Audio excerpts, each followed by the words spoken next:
The needle glided through the navy blue silk fabric with absolute precision, each stitch a small work of perfection. Lily Thornton kept her eyes fixed on her work, deliberately ignoring the man pacing back and forth across the room, dressed only in trousers and an unbuttoned shirt, his brown hair disheveled as he gestured with increasing irritation. "Completely impossible," he muttered for the third time that evening. Completely impossible that no other seamstress in all of London could fulfill such a simple request. Lily allowed herself a discreet smile before replying, without taking her attention from the delicate stitching that restored the torn sleeve of the frock coat.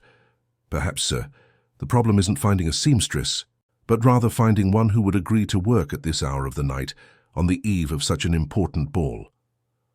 Percival Ashworth, 6th Earl of Ravensmere and owner of half of England's textile manufactories, halted his agitated pacing and turned to face her. At 32, he was considered one of the most influential men in the kingdom, his business decisions capable of determining the success or ruin of entire families. He was unaccustomed to being contradicted, much less by a young seamstress whom his housekeeper had recruited in haste. "Are you censuring me, Miss Thornton?" "I am observing facts, sir, nothing more." Lily bit the thread, examining her work in the candlelight. "Most women who practice my profession have families, responsibilities. They cannot simply abandon everything because an earl tore his attire a few hours before an essential engagement." Percival opened his mouth to reprimand her, but something in the woman's calm and unpretentious tone stopped him. He moved closer, watching her work. She couldn't have been more than 25. With brown hair pulled back in a simple bun, small but extraordinarily skilled hands, there was a serene quality to her movements, a quiet confidence that contrasted sharply with the agitation dominating his own thoughts. "And you have no family, no responsibilities?" "I have both, sir, but I also have an awareness that a well-paid night's work can mean a month's rent secured." The frankness of her reply surprised him. Percival was accustomed to the endless circumlocutions of merchants, always eager to please him, fearful of offending him. This woman spoke as if conversing with an equal, not with one of England's most powerful men. "Do you live alone?" "With my aunt, sir. She was widowed 3 years ago. My uncle left considerable debts. We took a smaller residence in Clerkenwell and support ourselves with our work." Percival sat in a nearby armchair, fascinated by the simple narrative, devoid of self-pity. "Your father, dead in the war against France. My mother followed him shortly after, a victim of fever. I was 14. I'm sorry." Lily finally raised her eyes, meeting his gaze for the first time that evening. They were grey eyes, intelligent, without a trace of the subservience he expected to find. "You needn't be, sir. They were events from a decade ago. Sadness lessens with time, though longing remains." He nodded slowly, recognizing in those words a wisdom he rarely found in the aristocratic salons he frequented. There, surrounded by people who had never faced true adversity, it was common to hear dramatic lamentations about trivial inconveniences. This woman, who had lost so much, spoke of her losses with a dignity he could not help but admire. "This ball tonight," he began, surprising himself with his own need to share, "is not a mere social occasion. I will be negotiating with the Duke of Westshire a contract that could expand my operations to the continent. He is a traditionalist. He appreciates impeccable presentations. A neglected attire would be interpreted as slovenliness." "I understand perfectly, sir. Businessmen cannot afford to appear vulnerable." Lily returned to her sewing, her fingers flying over the fabric. "My aunt often says that for the rich, clothes are armor, for the poor, merely protection against the cold." Percival laughed, a genuine sound that rarely emerged from his throat. "Your aunt is a philosopher. My aunt is a survivor, sir. There is considerable wisdom in that."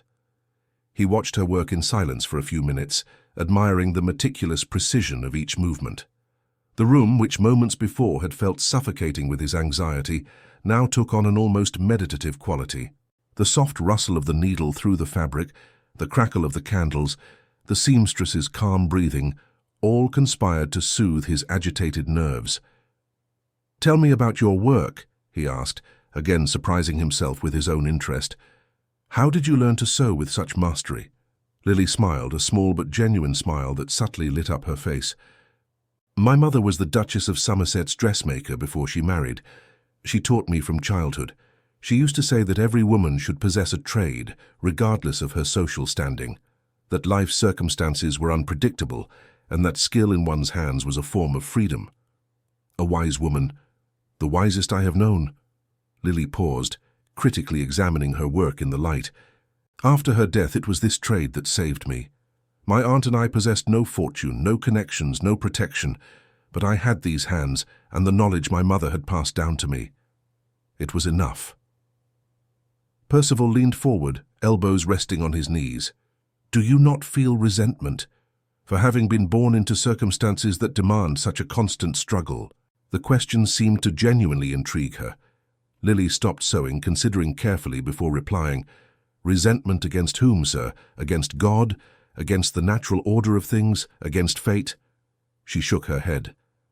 I've learned that bitterness is a luxury people like me cannot afford. It consumes energy needed for survival. I prefer gratitude for what I possess. Health, a roof over my head, honest work, and an aunt who loves me. The words struck Percival with unexpected force. He, who possessed more wealth than he could spend in 10 lifetimes, who commanded a commercial empire capable of influencing the kingdom's economy, rarely felt gratitude for anything. His life was an endless succession of social obligations, complex negotiations, and the constant pressure to expand, conquer, dominate. When was the last time he had felt true satisfaction, true joy? Finished, Lily announced, holding up the frock coat for his inspection. The stitching is invisible. No one will know there was any damage. Percival drew closer, examining the work. It was perfect, absolutely impeccable. The stitches were so delicate and uniform that a trained eye would be needed to detect them. Extraordinary, he murmured, genuinely impressed. You possess remarkable talent, Miss Thornton. I possess practice, sir, and necessity. Both are excellent teachers. He held the frock coat, but did not put it on immediately.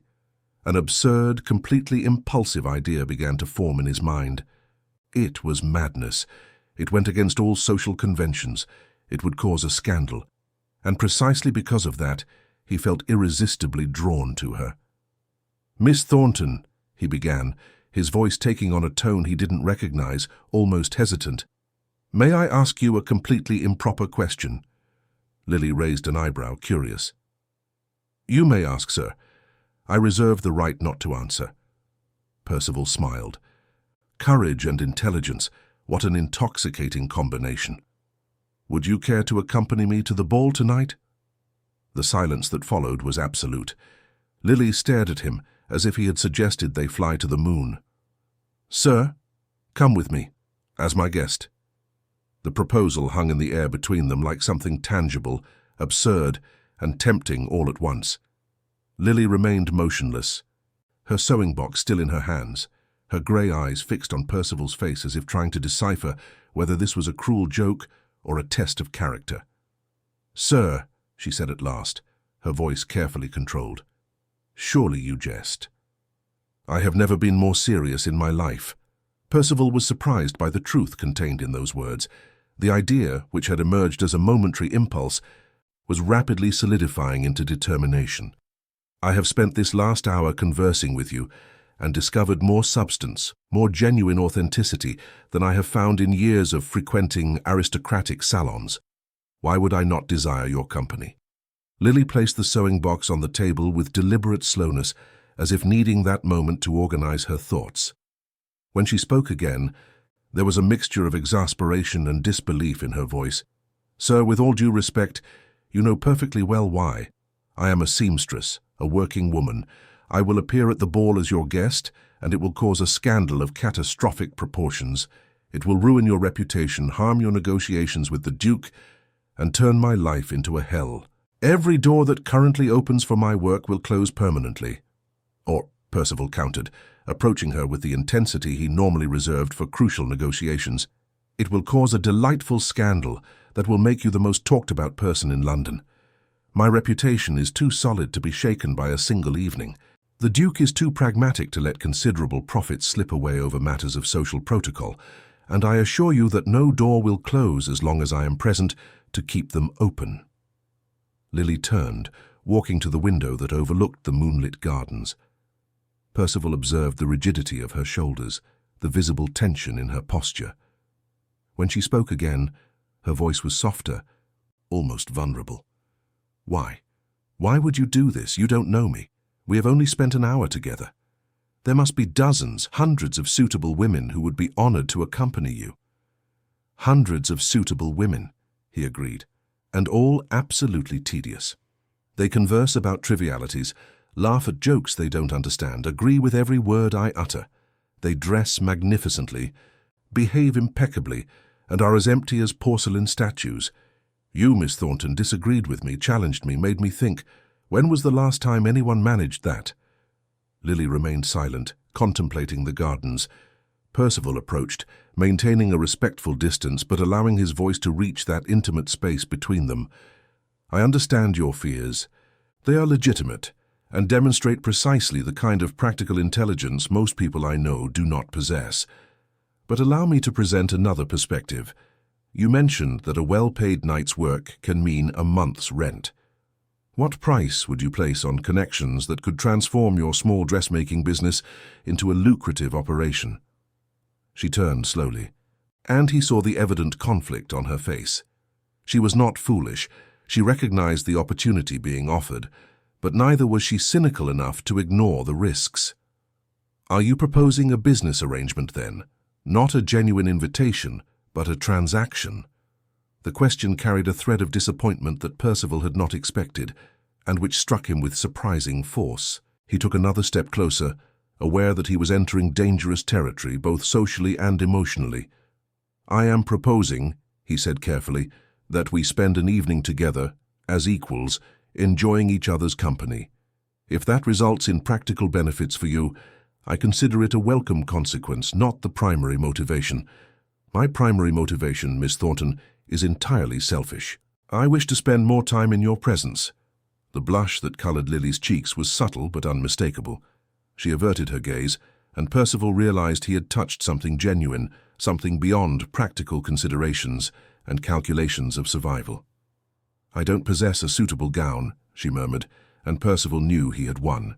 That practical objection meant that her deeper resistances were yielding. "My mother kept an extensive wardrobe on this estate. She passed away 5 years ago, and her clothes have remained untouched. They were contemporary, elegant, and I believe you have a similar build. My housekeeper can assist you in finding something suitable." Lily turned to face him fully, and Percival saw in those grey eyes a complex mixture of hope, fear, and something that seemed dangerously close to excitement. "If I agree," she said slowly, "you must understand that I don't know how to dance. I don't know the formal dances of aristocratic ballrooms. I don't master the proper social protocol. I won't know how to address dukes, earls, and lords. I will make a fool of myself, and you will regret this impulsive decision." Percival smiled, a genuine smile that completely transformed his usually severe expression. "Then I will teach you. We have a few hours before the ball. As for your other concerns, allow me to offer you a piece of advice I rarely follow, but recognize as valid. Be yourself. The honesty and authenticity you demonstrated tonight are worth more than all the social protocol in the kingdom." He extended his hand, a formal gesture that simultaneously offered partnership and challenge. Lily gazed at his hand for a long moment, and Percival could almost see the thoughts racing through her mind. It would be prudent to refuse. It would be safe to thank him politely, accept her payment for the sewing, and return to her simple, predictable life in Clerkenwell. But prudence and safety rarely led anywhere extraordinary. Lily placed her hand in his, small and calloused against his aristocratic palm, and Percival felt something fundamental shift within his chest. It wasn't merely physical attraction, though there were certainly elements of that. It was recognition. It was as if, in that simple touch, two souls that had been navigating separately across different oceans suddenly sighted land. "Very well," she said, and there was determination in her voice now, mingled with a courage Percival couldn't help but admire.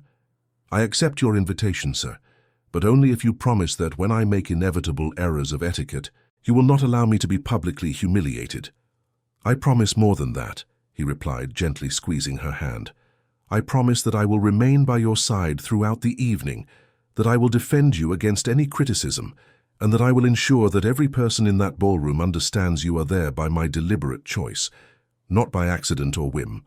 Lily nodded, and Percival saw tears momentarily gleam in her eyes before she quickly blinked them away. Vulnerability and strength. What a fascinating combination. Then, she said, regaining her composure with admirable swiftness, you should call your housekeeper. I have a gown to find and apparently dances to learn. How much time do we have? Percival consulted his pocket watch. 4 hours until we need to depart. 4 hours to transform a seamstress into a lady, Lily murmured, a touch of self-deprecating humor in her voice. Surely fairy tales were built on less. You don't need transformation, he corrected gently. Just suitable attire and a few dance steps. The rest, everything that truly matters, is already present.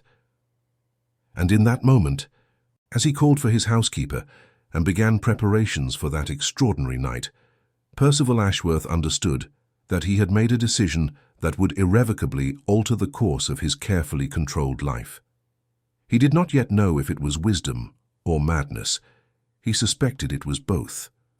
Lily Thornton's transformation began in the apartments that had belonged to the late Lady Ashworth, where entire wardrobes held gowns that had not seen the light of day for 5 years. The housekeeper, Mrs. Pemberton, a sturdy middle-aged woman with kind but discerning eyes, led Lily through that sanctuary of memories with almost religious reverence. My lady was particular about her clothes, Mrs. Pemberton explained, opening the carved mahogany doors to reveal rows of gowns in shades of blue, green and pink. She had fabrics brought from France before the war, silks from Italy, laces from Belgium. The Earl never allowed anything to be given away. I believe keeping these apartments untouched was his way of preserving her memory. Lily ran her fingers lightly over an emerald green velvet gown, feeling the luxurious weight of the fabric. It was a world completely distant from the simple cotton and linen that made up her own wardrobe. Were they close? Extraordinarily so. My lady passed away from pneumonia during a particularly cruel winter. The Earl was travelling on the continent on business. When he returned, she had already been gone for 3 days. I never saw him in the same way after that. Mrs. Pemberton sighed, carefully taking out a sky-blue satin gown with silver embroidery. But tonight, for the first time in years, I saw something different in his eyes, something I believed was permanently lost. Lily accepted the gown, feeling the weight of the responsibility that night represented. It wasn't merely a ball, a momentary adventure. It was a man trying to return to life, and she had been chosen as the catalyst for that resurrection. Help me understand, Lily asked as Mrs. Pemberton began to unbutton her simple dress. What kind of man is the Earl? Beyond what the world sees, the powerful and feared magnate. The housekeeper paused, carefully considering her words. Loyal unto death to those who earn his trust, ruthless with those who betray him, brilliant in business because he sees patterns where others see only chaos, solitary though he rarely admits it, and since his mother's death, deeply convinced that allowing himself to feel anything is a dangerous weakness. She met Lily's eyes in the mirror. Whatever you said or did in that hour together, it pierced through defenses he spent years building. I hope you understand the significance of that. Lily understood, and it frightened her. The sky-blue gown fit perfectly, as if it had been made specifically for her body. Mrs. Pemberton pinned her hair in an elaborate coiffure, letting a few strategic curls frame her face, and applied the barest amount of face powder to even out her skin. When she finally gazed at herself in the full-length mirror, Lily barely recognized the woman staring back.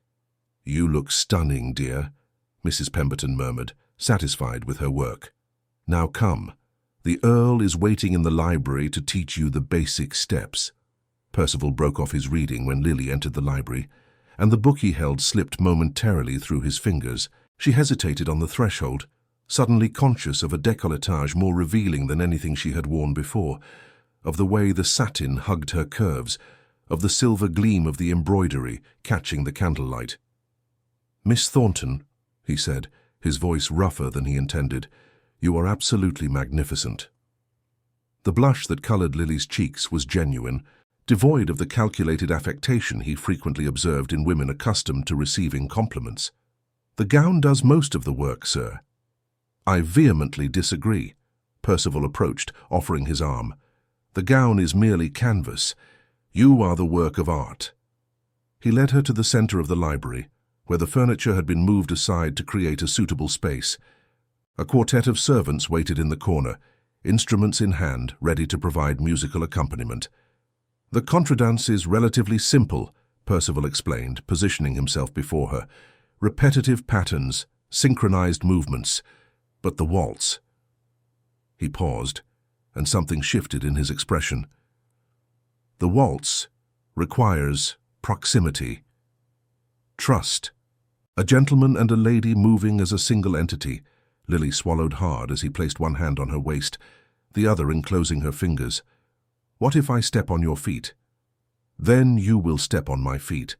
I have worn especially sturdy boots for this eventuality." The humor in his voice partially alleviated the tension. The first chords of the music filled the library, and Percival began to guide her through the basic steps. Lily stumbled initially, overly conscious of the proximity of their bodies, the warmth of his hand at her waist, the way he watched her with disconcerting intensity. "Relax," he murmured, his breath brushing her face. "You are not being judged, Miss Thornton. You are merely learning." "Easy for you to say. It is not you who will feel humiliated if you publicly fall in the middle of the ballroom. If you fall, we will fall together. That is my promise." He twirled her gently, and this time Lily managed to follow the movement with less hesitation. "Better. See? Your body understands the rhythm.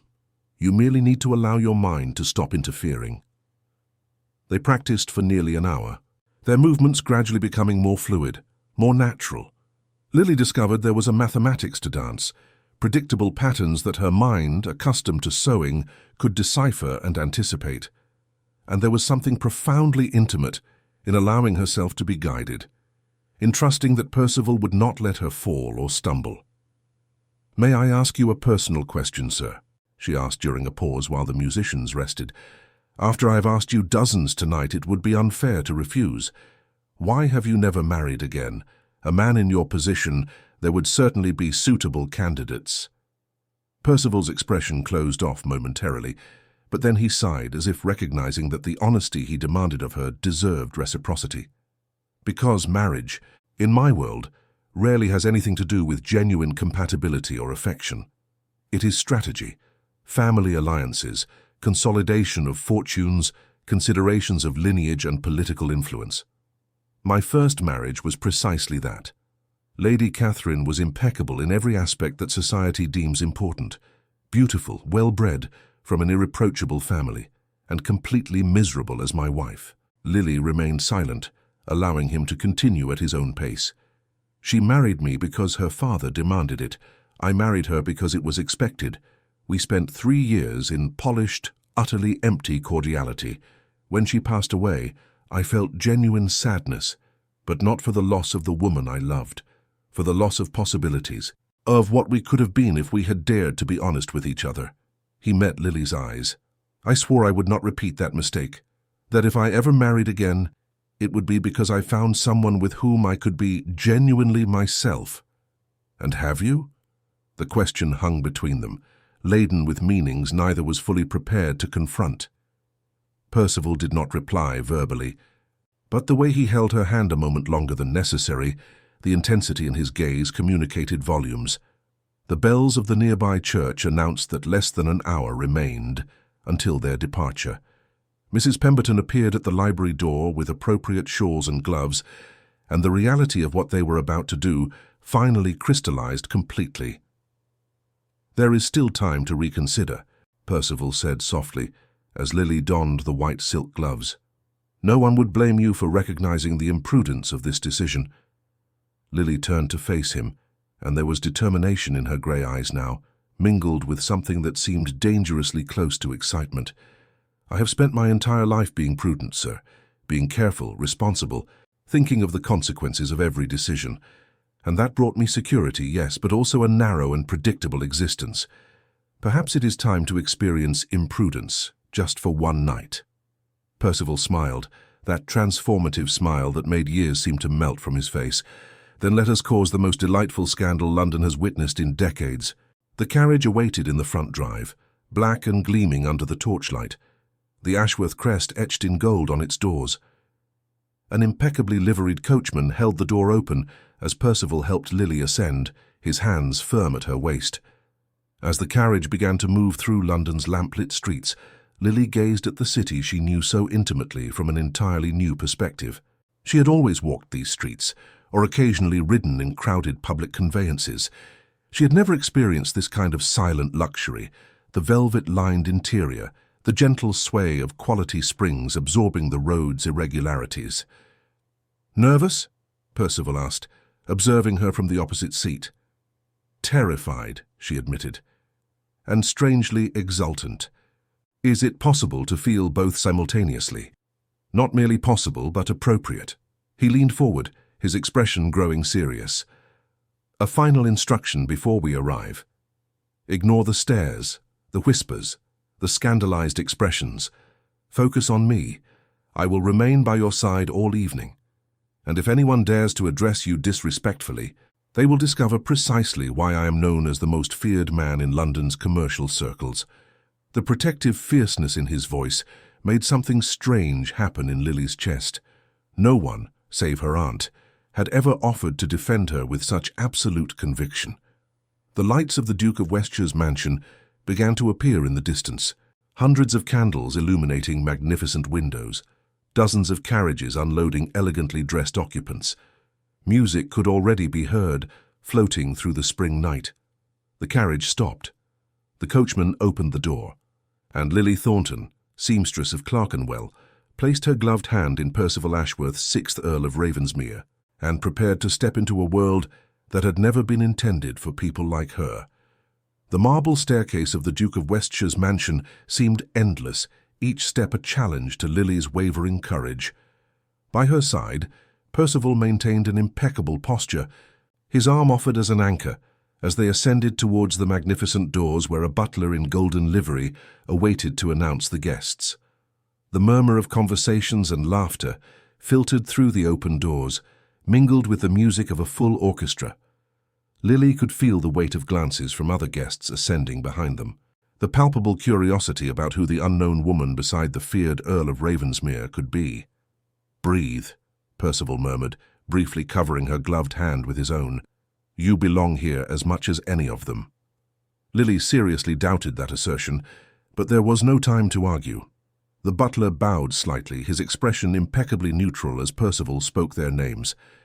"Percival Ashworth, 6th Earl of Ravensmere, and Miss Lily Thornton." The butler's voice resonated through the magnificent ballroom, and the effect was instantaneous. Conversations stopped mid-sentence.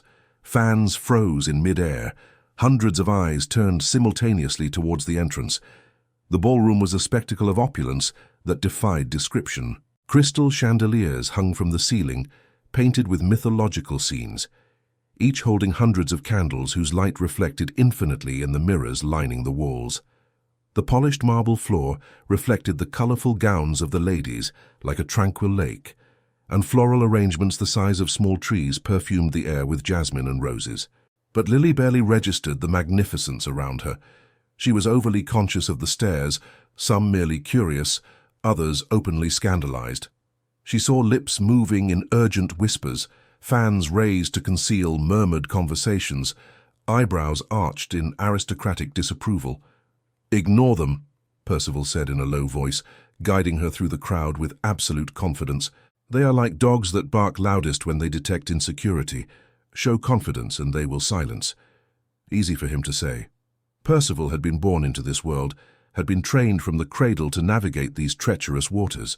For Lily, it was like being on a stage without knowing her lines or movements, aware that every mistake would be catalogued and dissected later. "Ravensmere." A deep voice came from a tall, distinguished man who approached, impeccably groomed grey hair, blue eyes observing Lily with undisguised interest. "What an unexpected surprise. I had not imagined you would attend accompanied this evening." "Westshire," Percival greeted, inclining his head respectfully. "Allow me to introduce Miss Lily Thornton. Miss Thornton, His Grace, the Duke of Westshire." Lily executed the curtsy Mrs. Pemberton had hastily taught her, hoping not to trip over the layers of satin. The Duke observed her with the attention of one appraising merchandise in a market, and Lily felt irritation begin to replace her nervousness. "Charmed, Miss Thornton. I don't believe I've had the pleasure of meeting your family before. From which branch of the Thorntons do you descend?" The trap was obvious even to someone as inexperienced as Lily in aristocratic games. To admit she had no notable family connections would be to confirm her inferior status. To lie would be immediately discovered. "None that your Grace would recognize," she replied calmly, meeting his gaze without flinching. "My family does not frequent such elevated circles. I am simply an honest worker who was fortunate enough to capture the Earl's attention." The silence that followed was absolute. Several nearby people had stopped pretending they weren't listening, watching openly now, awaiting the Duke's reaction. Percival remained perfectly still beside her, but Lily could feel the tension in his arm. Then, surprisingly, the Duke laughed, a genuine sound of amusement that broke the tension like shattering glass. "Refreshing honesty, Miss Thornton, a rare attribute in these halls where everyone pretends to be something more than they truly are." He turned to Percival, and there was renewed respect in his eyes. "Ravensmere, you always had a knack for surprises. We shall discuss those business matters later. But for now, enjoy the evening. And Miss Thornton," he bowed slightly, "I hope you will save a dance for this old Duke later." As Westshire moved away, Lily released a breath she hadn't realized she was holding. "He tested me. Astutely. And you passed magnificently." Percival guided her toward the tables where champagne flutes awaited on silver trays. Many women would have tried to impress him with elaborate lies about non-existent connections. You chose dignity and honesty. Westshire appreciates both. Lily accepted a flute, more to have something to do with her trembling hands than from a genuine desire to drink. The golden liquid bubbled delicately, and she took a small sip, surprised by the effervescent sensation on her tongue. "I've never tasted champagne," she admitted. "And what is the verdict?" "Pleasant, though it seems frivolous to waste so many bubbles that simply vanish." The comment slipped out without thought, and Lily froze, realizing how absurdly provincial it must sound. But Percival merely smiled, that transformative smile that made her heart perform uncomfortable acrobatics. A perfectly valid observation. I had never considered champagne from that perspective, but you are right. It is fundamentally wasteful, which is precisely its purpose, to demonstrate that one can afford such waste. What a strange philosophy to found a society upon. "Welcome to the aristocracy, Miss Thornton, where logic frequently yields to tradition and appearances." They circled through the ballroom, and gradually Lily began to recognize patterns in how people interacted. Groups formed along invisible lines of status and influence. Conversations followed predictable scripts, empty compliments exchanged like social currency. And through it all, an undercurrent of competition, each person constantly evaluating their relative position in the social hierarchy. It was exhausting and fascinating simultaneously. "Lady Pemberton approaches," Percival murmured, his voice taking on a slightly amused tone. "One of London's greatest gossips. Be cautious with every word." The woman approaching was magnificent in an elaborately artificial way. Dressed in emerald green silk, blonde hair arranged in elaborate curls intertwined with pearls, face painted with carmine and generously applied rice powder. She must have been around 40, though the layers of makeup made it difficult to determine precisely. "Ravensmere, dear," her voice was sharp, laden with false intimacy. "What a delight to see you finally partaking in social events again, and with such interesting company." Her eyes swept over Lily from head to toe, cataloguing every detail. "Lady Pemberton," Percival greeted coldly. "Miss Lily Thornton. Miss Thornton, Lady Pemberton, wife of the Baron of Ashford." "Charmed, I'm sure." Lady Pemberton offered a smile that didn't reach her eyes. "Tell me, Miss Thornton, where exactly did you two meet? At some event I missed?" The malice was evident, but before Lily could respond, Percival gently intervened. "We met through professional circumstances. Miss Thornton possesses remarkable talents that I admire immensely." "Talents," Lady Pemberton repeated the word as if it were vaguely obscene. How fascinating. And do your parents approve of these professional activities? My parents are deceased, Lady Pemberton. Lily's voice came out firmer than she expected. I work out of necessity, not by choice, but I have found there is considerable dignity in earning one's own living honestly. The blow was subtle, but effective.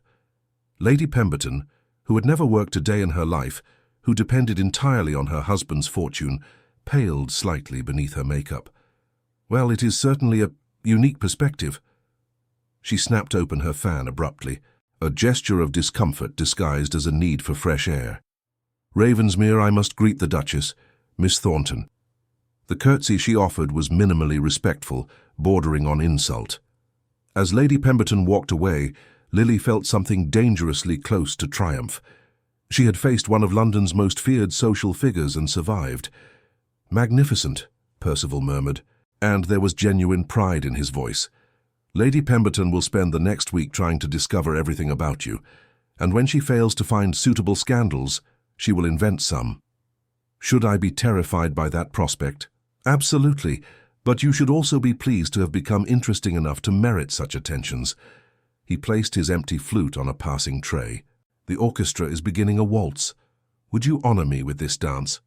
The ballroom had transformed while they talked, couples positioning themselves for the dance. Lily observed the graceful movements, recognizing the patterns Percival had taught her, but also recognizing that executing them alone in the library was vastly different from doing so here, watched by hundreds of critical eyes. Trust me, Percival said softly, leading her to the center of the floor. Just follow my lead. Forget everyone else.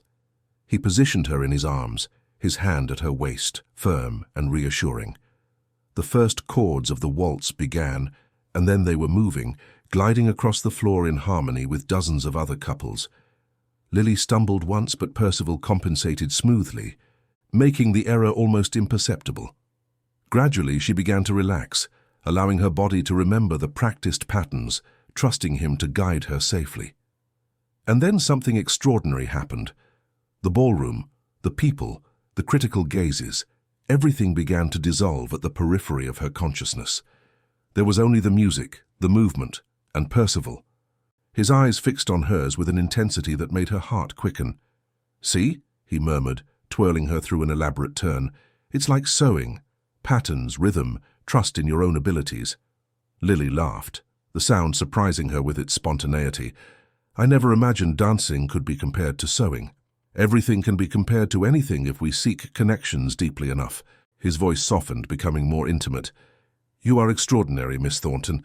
I hope you understand that. The words warmed her from the inside out, more potent than the champagne, more intoxicating than the music.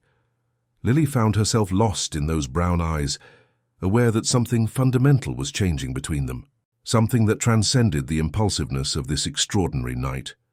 The waltz ended too quickly, the music fading as couples separated, polite applause echoing through the hall. Percival held her hand a moment longer than protocol required, his fingers lightly squeezing hers. Thank you, Lily said softly, for this night, for everything.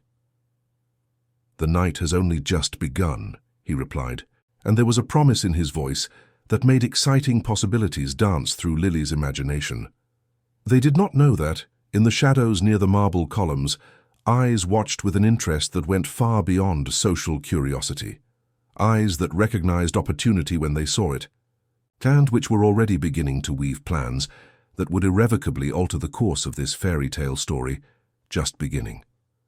Dawn was already casting its first golden rays over London when Percival's carriage finally deposited Lily before the modest residence in Clerkenwell. The night at the ball had stretched far beyond initial expectations, transforming into a succession of dances, fascinating conversations, and glances that communicated more than words ever could.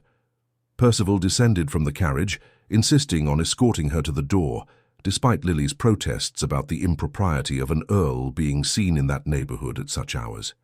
He simply smiled, that transformative smile she was beginning to recognize as peculiarly his own, and offered his arm. After defying all social conventions tonight, he said as they walked along the narrow pavement, Worrying about the geography of my morning strolls seems absurdly trivial." The door opened before they could knock, revealing a small, energetic woman with grey hair hidden under a nightcap, brown eyes extraordinarily sharp for someone who should have been asleep. Aunt Margaret examined Lily from head to toe, then turned her attention to Percival with an intensity that would have intimidated lesser men. "So you are the aristocrat who kidnapped my niece for an entire night," she declared without preamble, crossing her arms over her simple dressing gown. "I hope you have an excellent explanation for this, sir, or you will find that noble titles impress me considerably less than good character." Lily stifled a laugh, while Percival, to his credit, showed no offense. Instead, he executed a respectful bow that would have been appropriate for presentation to royalty. "Margaret Thornton, I presume? Your niece spoke of you with deep admiration. I am Percival Ashworth, Earl of Ravensmere, and I take full responsibility for having kept Miss Lily out until such inappropriate hours. It was pure selfishness on my part, for her company proved so extraordinary that I could not persuade myself to end it prematurely." Margaret's eyes narrowed, but Lily noticed the slight tremor at the corners of her mouth, the hint of a smile bravely resisting to emerge. "Elaborate flattery, sir, but pretty words don't pay rent or put food on the table." "Aunt?" Lily felt the blush burn her cheeks. "It's a valid observation," Percival intervened smoothly, "and it deserves an honest answer. I initially hired Miss Lily to repair a damaged garment. She executed the work with a mastery that rivals London's finest tailors. Subsequently, I asked her to accompany me to the ball as a guest. She accepted, demonstrating remarkable courage, and behaved with a dignity and grace that would make women born into the aristocracy envious." He retrieved a leather purse from the inside pocket of his coat. "This is payment for the sewing work, as initially agreed. And this," he took out another considerably heavier purse, "is additional compensation for the extra time your niece devoted to me tonight." Margaret accepted both purses, weighing them in her hands with a precision born of years of necessity. When she opened the first and saw the contents, her eyes widened momentarily. The second prompted an even longer pause. "This is excessive, sir," she said finally, though her voice had lost some of its initial aggressiveness. "Far beyond what any sewing work deserves." "I disagree. Exceptional talent deserves exceptional compensation, and as for the additional time," Percival turned to Lily, "it was invaluable to me, though I understand it has a practical cost for you. Consider this an acknowledgement of that reality." Margaret watched him in silence for a long moment, then sighed, finally allowing the reluctant smile to manifest itself. "Very well, Earl. You have bought your way through my door with generosity and courtesy. Come in, but only for a few minutes. Lily needs her rest, and I imagine you also have commitments that cannot be indefinitely postponed." The interior of the residence was impeccably clean but Spartan, furnished with simple, well-maintained pieces. Margaret indicated a chair near the fireplace, where embers still glowed faintly, and lit 2 additional candles before sitting down herself, gesturing for Lily to do the same. "So," Margaret began, her hands automatically busy with knitting she had left in a nearby basket, "you caused a scandal." Lily exchanged an amused glance with Percival. "Substantial, I fear. Lady Pemberton almost choked on her champagne when I was introduced." "Excellent. That woman needs occasional shocks to the system. Keeps her alive." Margaret turned to Percival. "And you, sir, do you regret your impulsive decision?" "Not for a moment. It was the most genuinely enjoyable evening I've spent in years." Margaret examined him critically, as the knitting needles clicked rhythmically. "Lily mentioned you lost your mother some years ago. I'm sorry for that. Losing parents is painful at any age." Percival's expression softened. "Thank you, and I understand you lost your husband under difficult circumstances. Benjamin was a good man, but reckless. He believed prosperity was always a speculation away. When he passed, I discovered he had committed much more than we possessed." Margaret paused in her knitting, her eyes distant for a moment. "But anger is a useless luxury. Lily and I rebuilt something functional from the ruins. There's dignity in that." "There is considerable dignity in that," Percival agreed. "More, I dare say, than in simply inheriting fortune and never facing true adversity." Margaret studied him with renewed interest. You are less typical than I expected, Earl. Most aristocrats I've known consider manual labor something degrading. Most aristocrats I know have never had to work, and therefore don't understand its intrinsic value. Percival leaned forward, his elbows on his knees.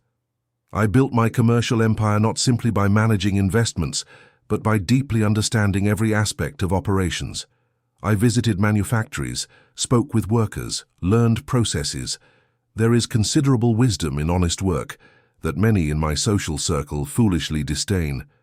And now you are interested in my niece. It was not a question, but a statement, and its frankness made Lily almost drop the teacup Margaret had served. Aunt, silence, child. I am too old for prevarication. Earl, your intentions. Percival did not flinch from the direct confrontation. Honest. I have found in your niece qualities I rarely find in anyone. Genuine intelligence, quiet courage, refreshing honesty. I wish to know her better. Where this will lead, I cannot predict with certainty, but I promise my intentions are respectful and sincere. Respectful and sincere can mean many things, sir. Some men consider their intention to seduce vulnerable women sincere. Aunt Margaret, Lily felt herself die of mortification. But Percival simply held the older woman's gaze without faltering. It is a valid concern, and demonstrates precisely the kind of fierce protection your niece deserves. Allow me to be absolutely clear. I have no intention of dishonoring Miss Lily in any way.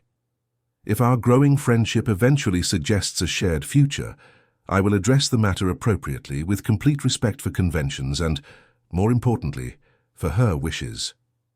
Margaret nodded slowly, seemingly satisfied with the response. Very well, but know this, Earl, Lily is all I have in this world that truly matters. If you hurt her, you will discover that poor women from Clerkenwell can be formidable enemies when protecting their own. Titles and fortune will not protect you from my wrath. Surprisingly, Percival smiled. I wouldn't expect anything less, and honestly, any man who won Miss Lily's affection without first gaining your approval would be a fool. Clearly, you are the fortress protecting a considerable treasure. The tension in the small room finally began to dissipate. Margaret served more tea, and the conversation drifted to lighter topics. Percival showed genuine interest in the details of sewing work, asking intelligent questions about techniques and materials that revealed surprising knowledge of textile manufacturing. My factories produce the fabrics, he explained when Lily commented on his familiarity. I have always believed that to manage something effectively, one needs to understand it deeply. I spent weeks observing every stage of production. Admirable pragmatism, Margaret observed, rare in your class. My mother insisted on it. She said that privilege without corresponding responsibility was moral poison. Percival paused, something melancholic crossing his expression. She would have liked both of you. She appreciated women of substance. The conversation was interrupted by the wall clock striking 5. Light filtered more and more clearly through the simple curtains, announcing full dawn. I must leave, Percival said, standing. I have meetings that cannot be cancelled, but, he turned to Lily, may I visit you again, properly, with prior notice and at respectable hours? Lily looked at Margaret, who nodded almost imperceptibly. Yes, I would be happy with that. Then until soon. Miss Thornton. Mrs. Thornton, it was a genuine pleasure to meet you. Percival executed another respectful bow before heading for the door. Lily accompanied him to the exit, aware of Margaret's sharp gaze monitoring every movement. On the threshold, Percival paused, turning to face her. Thank you, Lily said softly, for everything. It was a night I will never forget. Nor I. Percival took her hand, briefly raising it to his lips in a kiss that, though perfectly appropriate, sent waves of warmth through Lily's arm. Farewell for now, Miss Lily. Sleep well. She watched the carriage disappear into the growing morning light, a complex mixture of exhaustion and exhilaration competing within her. When she finally closed the door and turned, she found Margaret watching her with an impossible-to-decipher expression. Well, the older woman said finally, you certainly don't do things by halves, child. When you decide to be reckless, you choose an earl as the object. I didn't choose, Aunt. It simply happened. Margaret approached, taking Lily's face between her calloused hands. "I know, and I also know that this man is dangerous for you, not because he wishes to harm you, but because such distant worlds rarely unite without painful consequences. But," she sighed, "I also recognize that forbidding you would be useless and cruel. Just promise me caution, Lily. Protect your heart while exploring his." Lily hugged her tightly. "I promise." Later, lying in her narrow bed, the blue satin dress carefully hung, Lily contemplated the ceiling as morning light painted patterns through the curtains. Tiredness pulled her towards sleep, but her mind refused to quiet, replaying moments of the night. The waltz, the glances, the conversations, the feel of Percival's hand on her waist. She knew Margaret was right. There was considerable danger in allowing herself to feel anything for a man whose world was so fundamentally different from hers. But for the first time in her careful and controlled life, Lily decided that some risk was worth the possibility of something extraordinary. She finally fell asleep with a smile on her lips, dreaming of balls and earls and possibilities that defied all prudent logic. The 3 months that followed that transformative night wove themselves into a complex pattern of carefully orchestrated encounters and growing feelings that defied all prudence. Percival had become a constant presence in the modest Clerkenwell residence, his visits always appropriately scheduled, always under Margaret's approving yet watchful eye. But London, as Lily quickly discovered, had eyes on every corner and tongues that turned whispers into storms. The morning arrived grey and threatening, heavy clouds promising rain, as Lily worked on a particularly delicate order, restoring an antique wedding dress for a merchant's daughter. Her fingers flew through the creamy silk, executing invisible stitches that would bring new life to the aged fabric. The door opened abruptly, and Margaret entered carrying a newspaper, her expression as somber as the sky outside. Lily knew that look. She had learned to recognize the signs of impending trouble. What happened? Margaret placed the newspaper on the work table, pointing to a column on the 3rd page. The social gossip section, that poisonous collection of innuendo and scandal disguised as harmless observations. Lily read, and with each word, felt ice spread through her veins. Attentive observers note with increasing interest the frequent visits of a certain respectable earl to a surprising address in Clerkenwell. One wonders if such associations are merely charitable or indicate interests of a less noble nature. Women of humble origins frequently mistake aristocratic attention for genuine intentions, to their eventual chagrin and ruin. The words were carefully constructed to avoid direct accusations of libel, but the venom was unmistakable. They were being painted as a developing scandal, Percival as an aristocratic predator, and Lily as a naive victim, or worse, as a calculating opportunist. Who would write this? Lily's voice came out tight, controlled only with considerable effort. Lady Pemberton has extensive connections with publishers, Margaret observed dryly. And since that night at the ball, you have become her particular obsession. Women like her do not tolerate being challenged, especially by those they consider inferior. Lily folded the newspaper carefully, forcing her hands to remain steady despite the rage boiling beneath the surface. I need to warn Percival. He already knows. This arrived 10 minutes ago. Margaret handed her a letter sealed with the Ashworth crest. The messenger awaits a reply. Lily's hands trembled slightly as she broke the seal. Percival's handwriting was firm, elegant, the words urgent.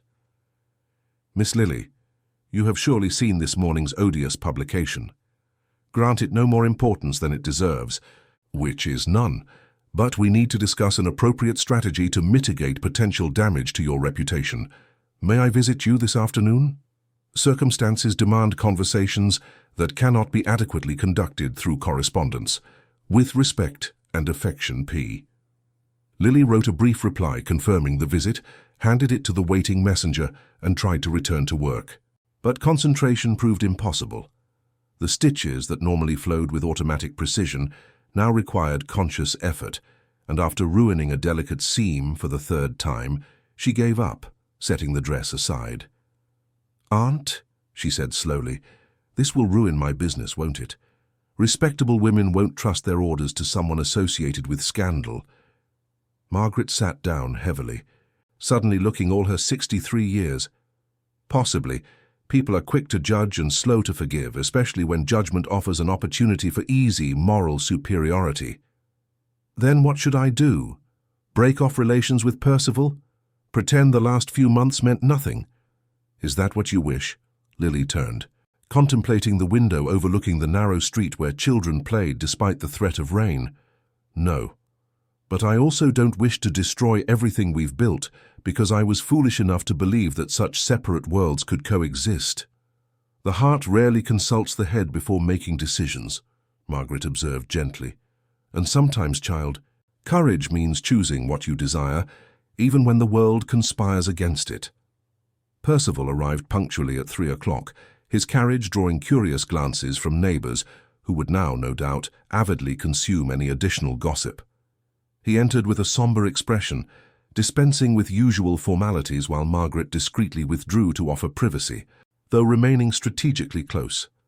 "This is my fault," he began without preamble, holding the crumpled newspaper as accusatory evidence. "I was selfish, thinking only of my own desire to see you, ignoring the consequences my visits would inevitably attract." "It was not solitary selfishness," Lily countered, forcing firmness into her voice. "I also desired those visits. I also chose to ignore prudence in favor of present happiness." Percival walked to the window, his hands rigidly clasped behind his back. "There are ways to silence this. I could sue the newspaper for libel, though proof is notoriously difficult in such cases. I could confront Lady Pemberton directly, though that would only fuel more gossip. Or," he turned, meeting her eyes, "I could eliminate the basis of their insinuations by making our intentions completely clear and irrefutably honored." Lily's heart stumbled, then quickened dangerously. "What are you suggesting?" He crossed the room in 3 long strides, taking her hands in his. "Marry me. Transform poisonous gossip into an engagement announcement. No one can question the propriety of my visits if you are my official fiancé." The words hung in the air between them, simultaneously wonderful and terrifying.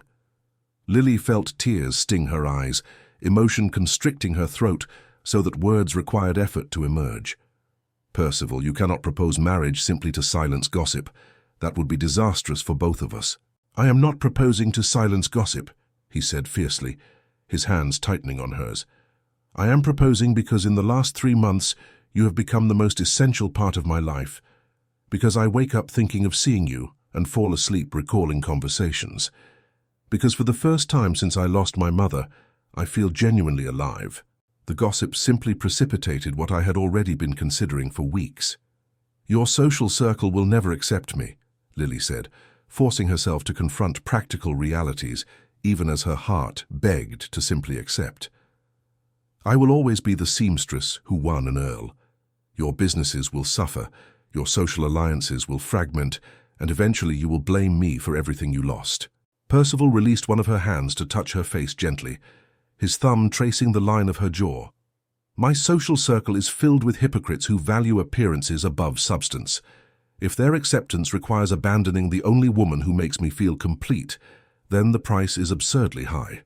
As for my businesses, they are too solid to be shaken by matrimonial choices, and I will never, ever, blame you for offering me something infinitely more valuable than social approval. What would that be? Authenticity, genuine partnership, love." The last word came out almost as a whisper, vulnerable and exposed. Lily closed her eyes, allowing tears to finally escape. She felt torn, pulled simultaneously in opposite directions by desire and prudence, hope and fear. Margaret was right. Separate worlds rarely united without pain. But there was also truth in what Percival said, in the possibility of creating something new that transcended artificial limitations. "I need time," she said finally, opening her eyes. "Not to decide if I love you because I already know that I do, but to adequately consider if my love is enough to justify the sacrifices you will inevitably make." Percival nodded slowly, understanding in his eyes even through his disappointment. "How much time do you need?" "A week. Allow me to think clearly, away from the intensity of your presence that makes rational decisions impossible." "A week," he agreed. "But know this, Lily Thornton. I would wait years if necessary. You are worth any weight." He leaned in, kissing her forehead with a tenderness that almost shattered her resolve. Then, demonstrating a willpower she could only admire, he stepped back, executed a formal bow that contrasted absurdly with the emotional intimacy they shared, and departed. Margaret emerged from her rooms moments later, finding Lily still standing where Percival had left her, tears now flowing freely, her expression a mix of agony and ecstasy that made it impossible to distinguish one from the other. "He asked you to marry him," Margaret said. "It was not a question." "Yes. And you said no. I said I needed time to think." Margaret approached, enveloping Lily in an embrace that smelled of lavender and fresh bread, sense of safety and home. "Wisdom, child. Decisions made in the heat of emotion are rarely the best, but they are also rarely the bravest," Lily murmured against her aunt's shoulder. "And I am tired of always choosing safety over possibility." "Then choose possibility," Margaret said gently, "but do so consciously, fully understanding the risks. Love can conquer much, but it does not change practical realities. You will need extraordinary strength to navigate his world. Ensure you possess that strength before committing yourself." Lily spent the following week in a state of constant agitation, alternating between absolute certainty and torturous doubt. Orders dwindled noticeably, previously loyal clients finding elaborate excuses to cancel services. The gossip article had served its venomous purpose. On the 5th day, an unexpected visitor arrived. Lady Catherine Westshire, the Duke's daughter, a young woman of 20 whose reputation for sharp intellect and disregard for social conventions was well known. "Miss Thornton," she said without ceremony after Margaret reluctantly admitted her, "I have come to offer a perspective you may not have considered." Lily gestured to a chair, curiosity overriding suspicion. "I listen with interest, Lady Catherine." The young woman sat with the unconscious grace of one born to privilege, but her eyes were keen and intelligent. "Ravensmere is a long-standing friend of my family. I have known him since childhood, and never in all these years have I seen him as alive as he has been these past months. You accomplished something I believed impossible. You brought him back to life. I sought to accomplish nothing beyond an honest living." "Precisely why you succeeded. You had no agenda beyond authenticity." Lady Catherine leaned forward. "But I also came to warn you. The world Percival inhabits is brutal for outsiders, women whom I envy for the cruelty they can disguise as courtesy, men who will consider you an interesting conquest or an object of ridicule. You will need a strong constitution to survive. And if I do not possess such a constitution, then do not marry him. It would be cruel to both of you." Lady Catherine softened slightly. "But I suspect you possess exactly the strength needed. Women who survive through honest work in a hostile world develop a resilience that pampered aristocrats will never know. Use that strength.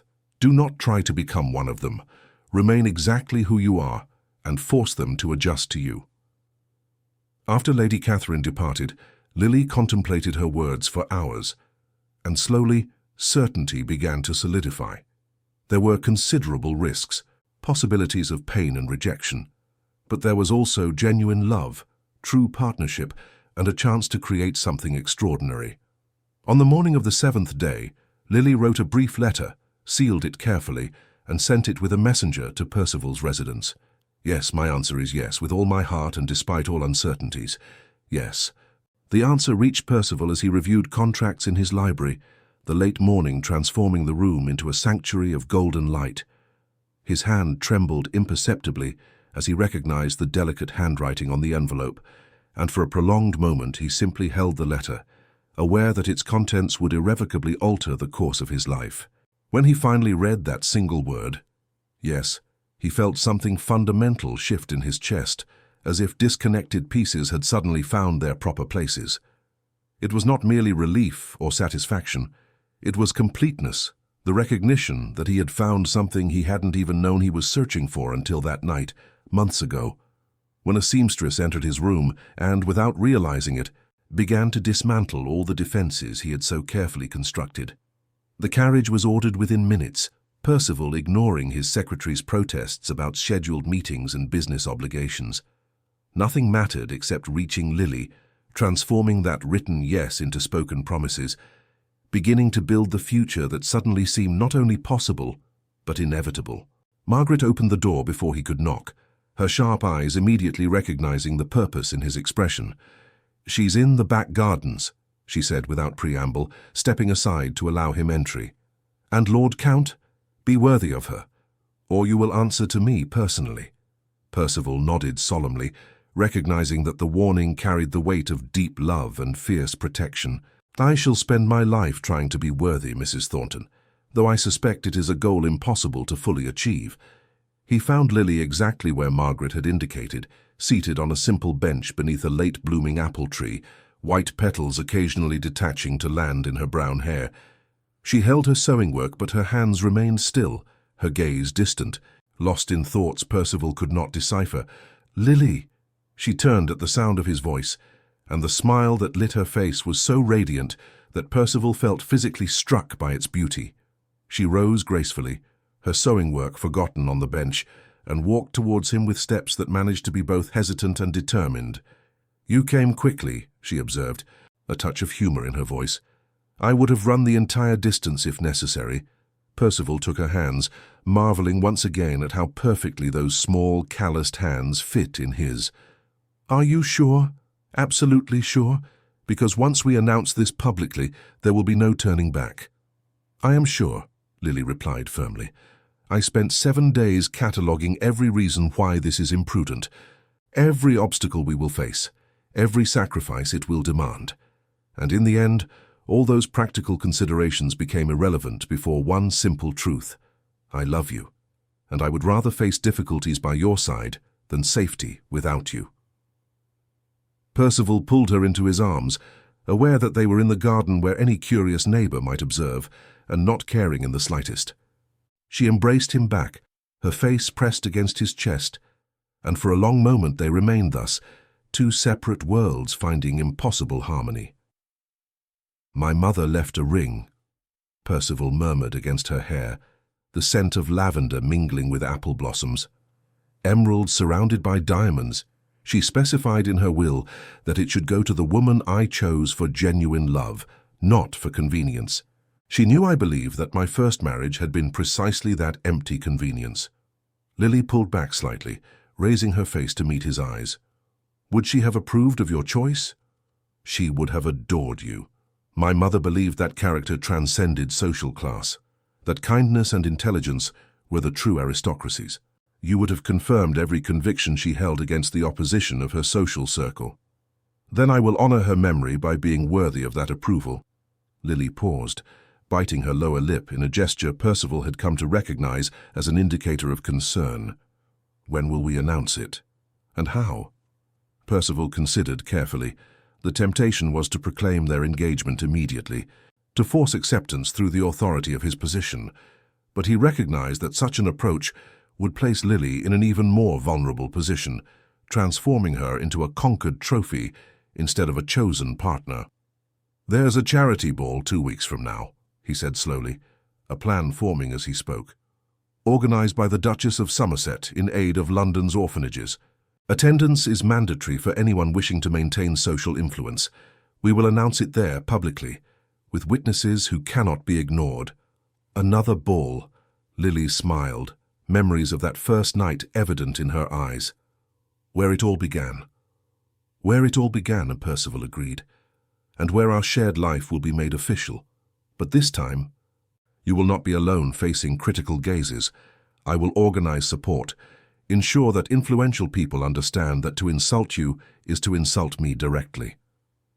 "Lady Catherine has already visited me," Lily revealed, "offering warnings, but also support. She said I possess exactly the strength needed to survive in your world. Catherine is a shrewd observer, and her friendship will be valuable." Percival guided her back to the bench sitting beside her. "But I need you to fully understand what you are accepting, Lily. There will be cruel women who will treat you with contempt disguised as courtesy, men who will question my sanity or speculate about sordid motivations, invitations that will arrive only out of obligation, not genuine acceptance. And there will be you," Lily said simply, intertwining her fingers with his, and Margaret, and apparently Catherine.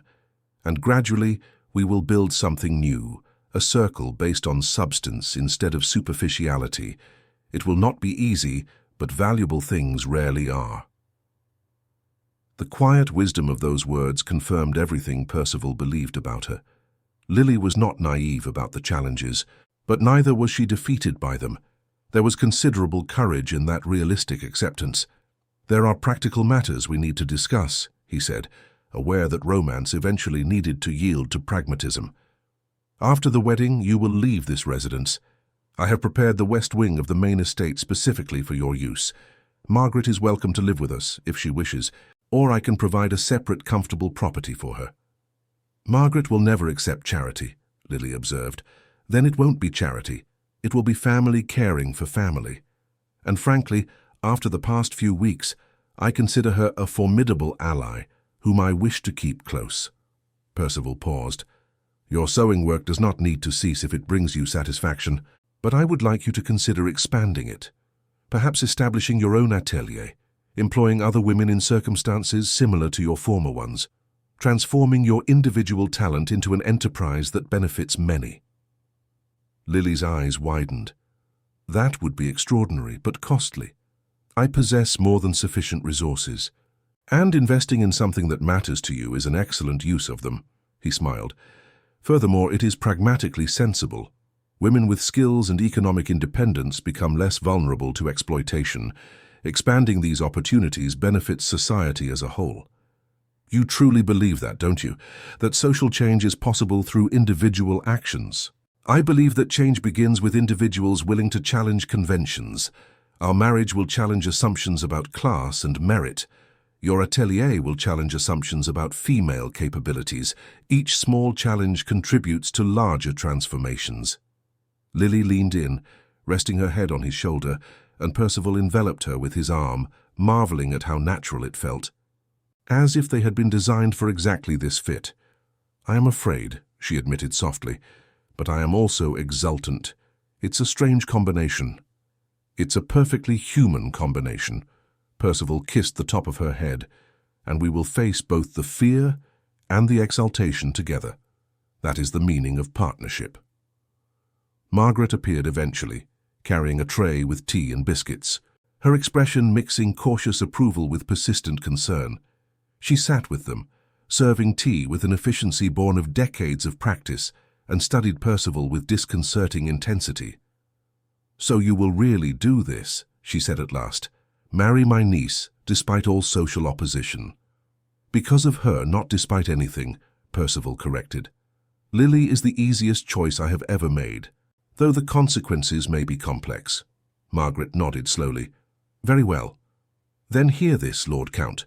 Lily is strong, but she also has a heart that wounds easily when the people she loves are hurt. If your world cruelly rejects her, she will suffer not for herself but for you, for what you have sacrificed. Your responsibility will be to ensure she never feels she was a mistake or a burden. I understand, and I accept that responsibility completely. And one more thing." Margaret leaned forward, her sharp eyes fixed on him. "Decisions about family, home, future, these will not simply be yours to make. Lily will be your wife, not your property. Genuine partnership means an equal voice, even when, especially when, you disagree." Percival felt deep respect for this woman who protected her niece so fiercely. "I agree completely. In fact, I insist on it. I spent years in a marriage where Catherine never expressed a genuine opinion on any matter. I will not repeat that mistake. I desire a partner who challenges my decisions when necessary, who brings perspectives I would not consider alone. Then we have an agreement." Margaret finally allowed a full smile to emerge, transforming her stern face into something surprisingly warm. "And now, practical matters. Lily will need a suitable wardrobe for the ball and her subsequent life as a countess. Not merely borrowed gowns, but her own clothes that reflect both her new position and her personal style." "I have already made arrangements with a Mayfair modiste," Percival said. "Madame Delacroix, French, extraordinarily talented, and notably devoid of social prejudices. She will work with Lily to create an appropriate wardrobe." Lily protested immediately. "Percival, the cost." It is an investment in our shared life. And frankly, having seen your work, I believe you and Madame Delacroix will get along magnificently. She appreciates genuine talent when she finds it. The next 2 weeks passed in a whirlwind of preparations. Lily visited the modiste, initially intimidated by the elegant atelier, but quickly earning Madame Delacroix's respect through her impressive technical knowledge. Together they created a gown for the ball that was a masterpiece of elegant simplicity. Midnight blue satin embroidered with silver threads that caught the light like stars, a modest but flattering neckline, a cut that emphasized her natural grace rather than trying to transform her into something she was not. Meanwhile, Percival worked methodically through his network of influence, ensuring that key figures understood his seriousness about the engagement. The reaction was mixed, some genuinely supportive, others clearly disapproving but too cautious to express it openly, still others simply curious about the drama that would unfold. Lady Pemberton, as expected, tried to organize opposition, but found her social power limited when confronted by the determination of a respected earl, backed by the Duke of Westshire. Gradually, her campaign withered, reduced to bitter comments in increasingly smaller circles. The night of the ball finally arrived, clear and cold, stars piercing the sky like diamonds on black velvet. Lily prepared in the rooms that had belonged to Percival's mother, Margaret helping her with the gown while offering encouragement mixed with practical warnings. "Hold your head high," Margaret instructed, securing the last pin in the elaborate hairstyle. "You belong there as much as any of them, and if anyone suggests otherwise through word or gesture, remember that you possess something most will never know: genuine love based on mutual respect." Percival awaited in the main hall, impeccable in black formal attire, his mother's emerald ring weighing lightly in his pocket. When Lily descended the staircase, the sight completely captured his breath. She was utterly magnificent, not because the gown had transformed her into something different, but because it emphasized exactly who she had always been. "You are stunning," he said when she reached the last step. "I'm terrified," she admitted, but there was a smile on her lips. "Then we will be terrified together, and afterwards we will celebrate together." He offered his arm. "Ready to scandalize London for the second time?" "Absolutely." Lily placed her hand on his arm, and together they walked towards the carriage that would take them to the ball, to the announcement, to the beginning of their shared life. As the carriage traversed the illuminated streets, Percival held her hand, intertwining their fingers. "Whatever the reception tonight, know this: you have already conquered the only heart that truly matters.